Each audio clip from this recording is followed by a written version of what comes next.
a lot of people don't know the truth. A lot of people don't know the true part, the true story, the true Canadian story, all warts and all. You know, a lot of people know the mystical Canadian dream of multiculturalism and inclusion, but there's a history of racism in this country that we need to acknowledge. And people would talk about history, but when they would talk about that history, people often talked about them in hushed tones, and they talked about them quietly, and they'd often say, well, yeah, I'm going to tell you this, but don't go around talking about it. It's the ground we stand on, figuratively and literally, in talking about land and people's attitudes of how do Canadians feel about living on somebody else's land? Well, we don't like to think about it. I went to the same grade school that my mom went to, so it's an old one. It's been around for over 100 years, and she remembers that when she was a girl living in the village, that there were Mi'kmaq living there. And I was fascinated with this. Really? Like the people who lived in the forest, like they were living there in our village? Like when you were a girl? Yeah. So my next question, of course, is what happened to them? Where are they? Why did they go? And I didn't really feel I got a complete answer to that question. Thinking about that question, what is colonialism? And I think a lot in French. So the idea of les colons, it truly is tied to questions of land, right? Colonialism is appropriation of land and rebuilding of land that's often based on doctrines of discovery, or the idea that there is no prior occupation. Over the past 200 years, and really the most intense degradation has occurred since the 1940s, which is in the lifespan of our old people. Without our permission and without our consent, we have been systemically removed and dispossessed of most of our territory. We have fought back as our homeland has been stolen, clear-cut, subdivided and sold to settlers from Europe and later cottagers from Toronto. The last salmon navigated our waters about 100 years ago. We no longer have eels or salmon in our territory. We no longer have old-growth white pine forests. Our rice beds were nearly destroyed. All but one tiny piece of prairie that exists on my reserve in Alderville has been destroyed. 90% of our sugar bushes are under private ownership. Our most sacred spaces have been made into provincial parks for tourists with concrete buildings on our teaching rocks. Our burial grounds, our mounds, have cottages built on top of them. The veins of our mother have lift locks blocking them, and the shores of nearly every one of our lakes and rivers has a cottages or a home, making it nearly impossible for us to launch a canoe. Our rice has nearly been destroyed by raised water levels from the Trent Severn waterway, boat traffic, and sewage from the cottages. Our children have been taken away and sent to residential schools, day schools, and now an education system that refuses to acknowledge our culture, our knowledge, our history, and Indigenous experience.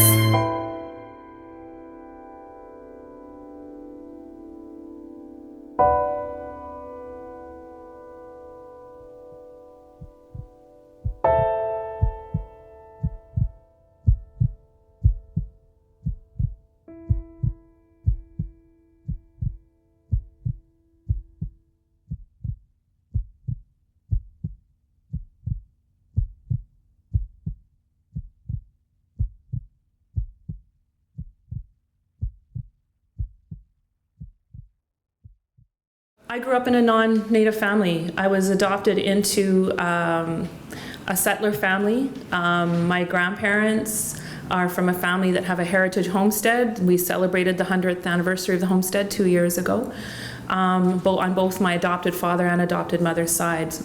And I grew up within that atmosphere, farming, and actually learned a lot from my grandpa about, as a newcomer, he had a deep appreciation for the land that he lived. And, it was one of those interesting histories where I'm learning about this, the settler perspective and the love of the land and, coming there, but my family not really having, or not wanting to think about how it is they came to have the land that they had. right? Even though my grandpa would go out and he would find arrowheads and he would find stone tools on his land, acknowledged it, but didn't take it that next step, right? In terms of how did I come upon to have this land? How did my parents get this land, right? And have it as theirs and own it, as property. And so I didn't grow up with that idea either, right? It was like we'd been, my actual ancestors had been erased, right? Just leaving remnants. In terms of my family lineage,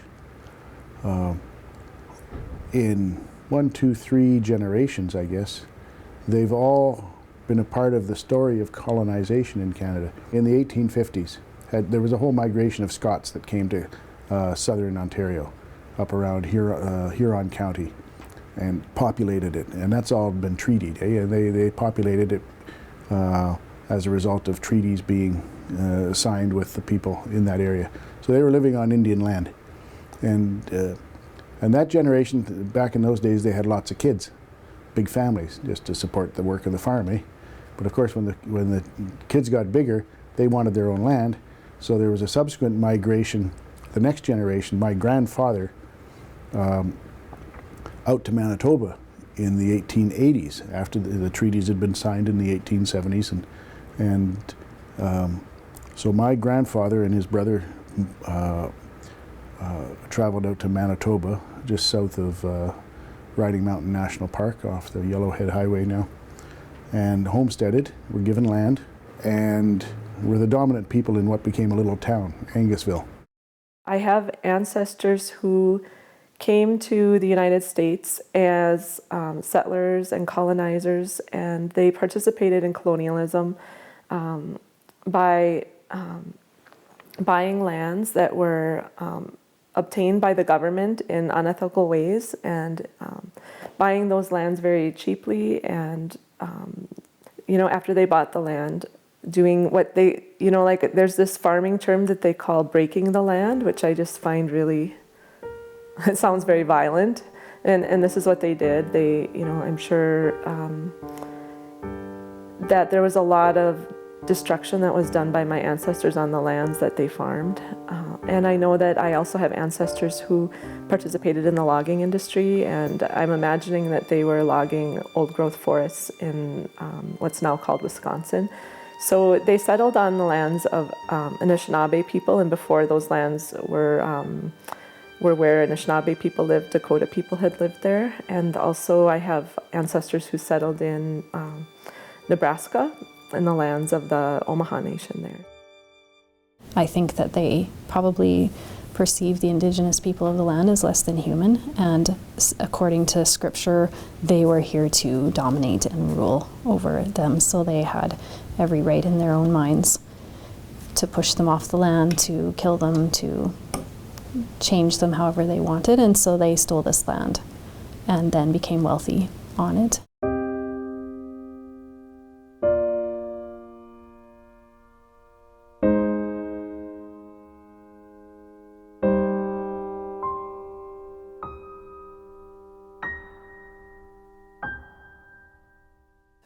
We just didn't end up here by accident, even though I didn't come from,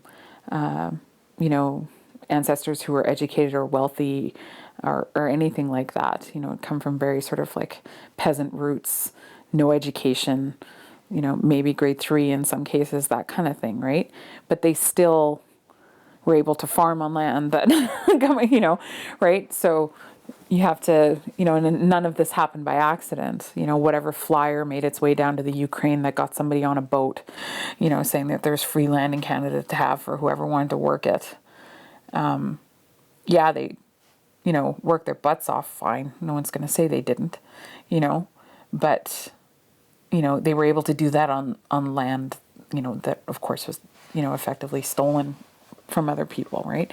So, and now I'm here 4 or 5 generations later, and still have my nice little parcel of land that I'm living on.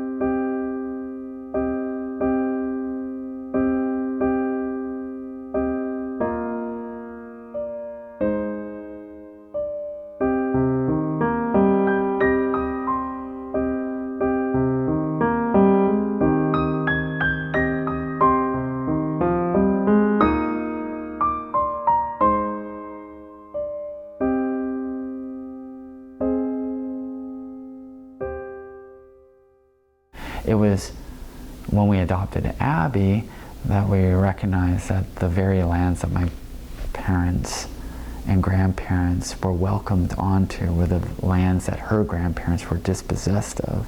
In 1920s, they were contemplating draining a lake in between Abbotsford and Sardis, Sumas Lake there.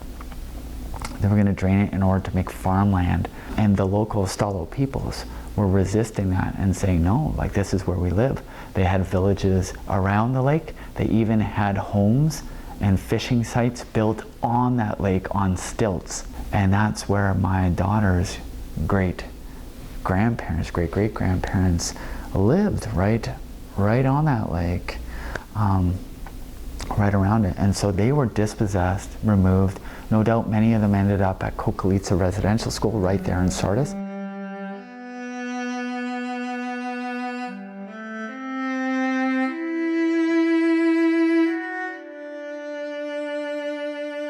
When you think about it, all the things that happened to us, the legacy, and to occupy us and to separate us from our lands. We were land-based people. When they named those lakes, they fished in those lakes. When they walked in the mountains, when they went to pick their medicines, they knew where they were going. They knew what they were doing.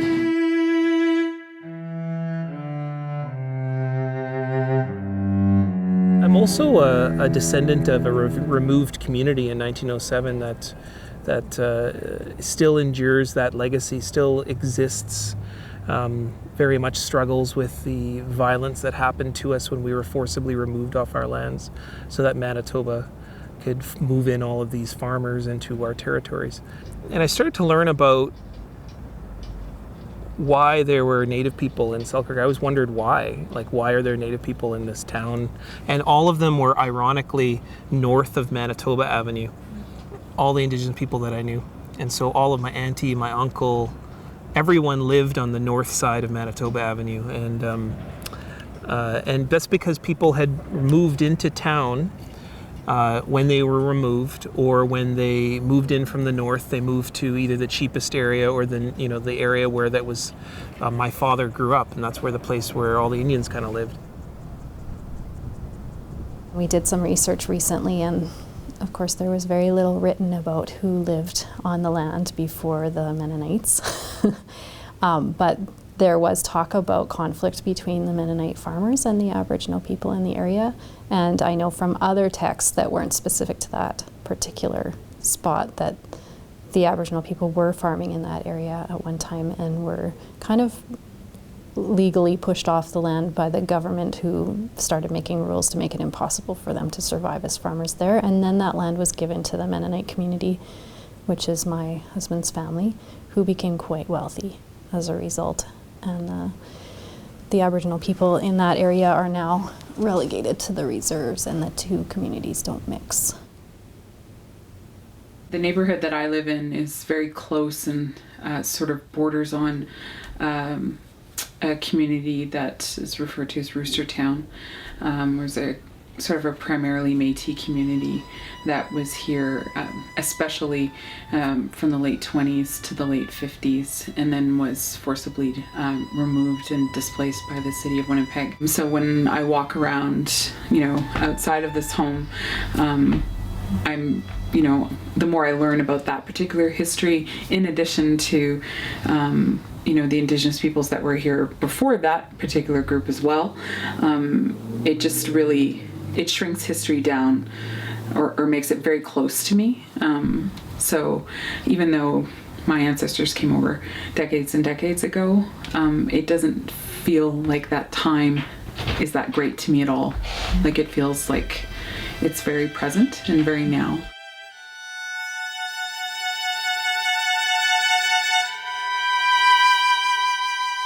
I am the third generation Canadian on this land. And on paper and according to our government, I own land here, and force would be used if it was ever contested. Like, that's how the system works.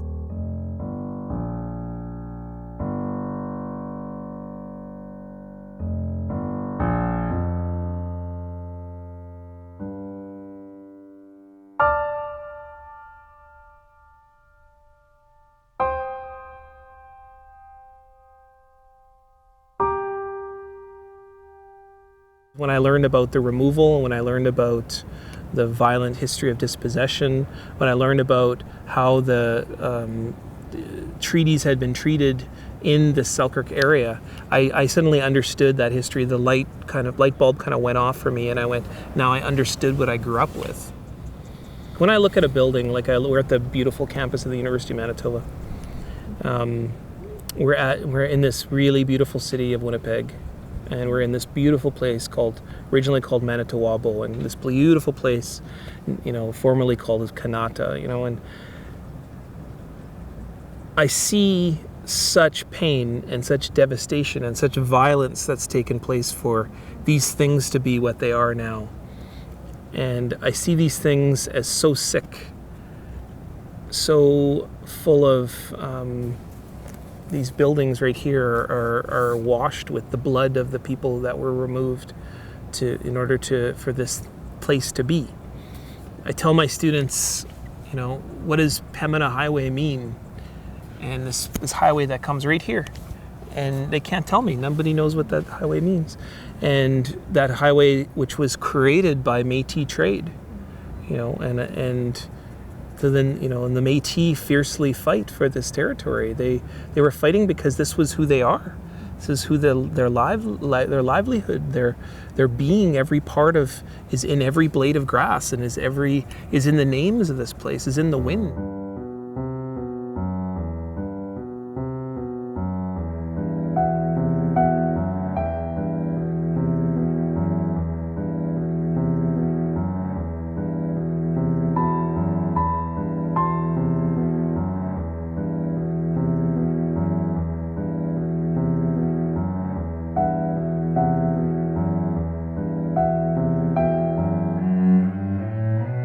So I've traveled, I've sat with many nations and ceremonied with them, but also heard their stories of the sacredness of their lands, their waters, their lakes, their streams, some of the elements there and what it means to them, what it means to their nation.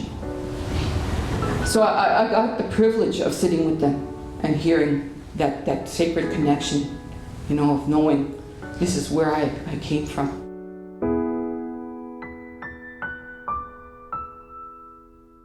We can't do all of this on our own. It's not all on our shoulders. And people want to put it on all our shoulders. People want us to solve everything. Solve your problem. It's your problem. You solve it. It's like, no. This isn't our problem, right? This isn't the Indian problem. This is a problem of the land, right? This is a problem of this place that we now call Canada.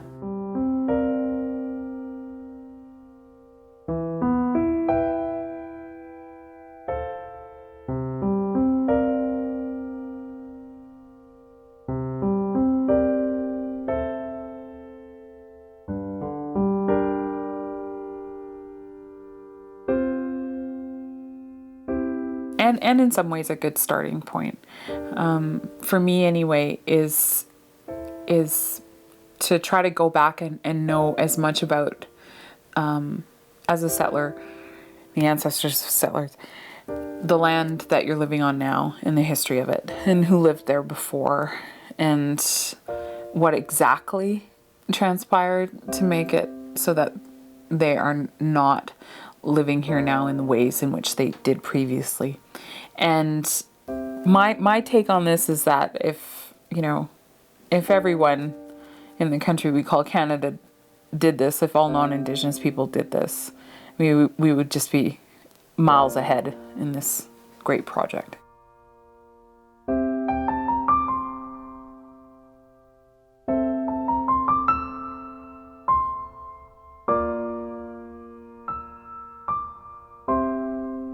It really is supporting Indigenous struggles and resurgence around land, if that is the foundation.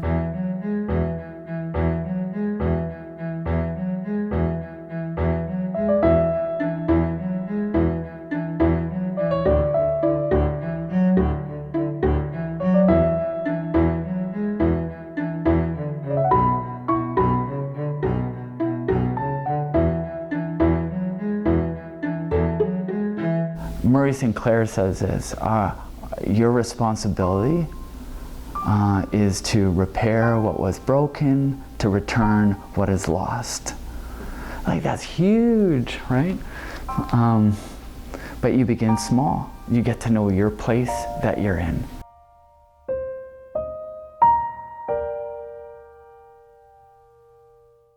This is not an Indigenous issue. We talk about Aboriginal issues. This is a Canadian issue. We did not put ourselves where we're at today. And in order to change things, you have to know where you came from and where you're going. And that takes honesty.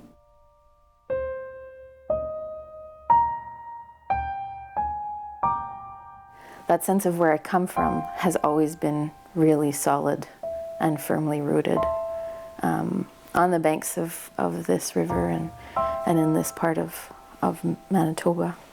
And you know, it's interesting, I picked up my great-grandfather's oral history, and you know, my family has been here for many generations along this river, and I got that strong sense of understanding better why I feel the way I feel about this place, and why, for example, when I go away to work or study, that I feel this pull back here, and that there's certain things that I can only do when I'm sitting on this land. As much as I love other places and other people, there's something truly firmly rooted in this place for me. So.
Address what is real, connected to the land, we are one with each other. This is our home to discover.